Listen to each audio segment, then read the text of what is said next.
Boleh tak makan makanan yang dimasak oleh pondan atau tomboy? Ada orang cakap tak boleh.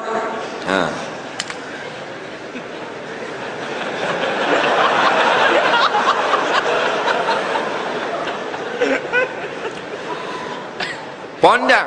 Pondang ni lagu mana? Pondang. Tahu tak benda pondang? Benda pondang? Lembut. Lembut bukan pondang. Laki-laki nak jadi perempuan. Faham? Dia laki-laki nak jadi perempuan, lalu dia buatlah rupa perempuan, solek perempuan, baju perempuan, baju dalam pun perempuan. Nampak? Dia lain dengan khunsa. Khunsa ni man lahu farjan, orang yang ada dua kemaluan. Itu kalau khunsa. Kemaluan dia pula kena berbeza. Hak laki ada se, hak puang ada se. Faham tak? Faham tak dua kemaluan? Dia ada dua kemaluan. Ada parak, ada zakar. Ni khunsa. Kalau dua-dua zakar bukan khunsa, tu Power Ranger. Faham tak?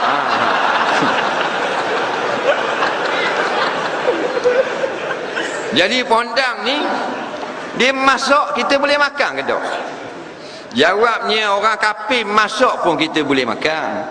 Dengan syarat yang pertama, makanan tu adalah halal dan kuali dia adalah bersih. Faham? Kalau kuali kotor, ada najis, tak usah kata orang kafir. Imam Majlis Haram masak, kita tak boleh makan. Jadi bukan pondang, kadang-kadang orang lembut gitu. Nak lembut-lembut pun kena ke dia. Jangan main.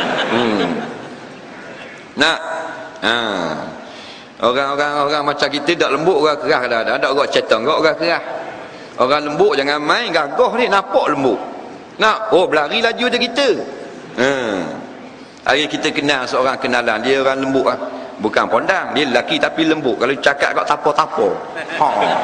Tapo. Faham tak? Tapo merah belakang.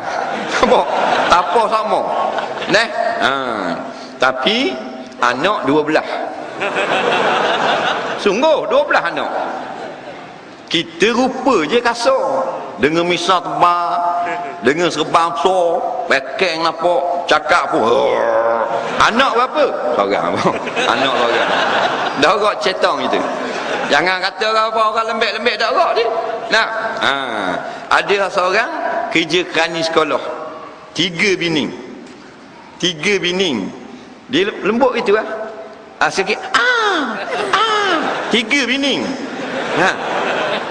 Kita tok guru silat gayung, sebini. Ini masalah. Jangan kata ke orang. Jadi masalah masak tak ada masalah. Pondang ke, khunsa ke, nak orang lagu mana keras ke, tak ada masalah. Nak kait dengan makan minum, yang pertama kuali belanga mesti bersih.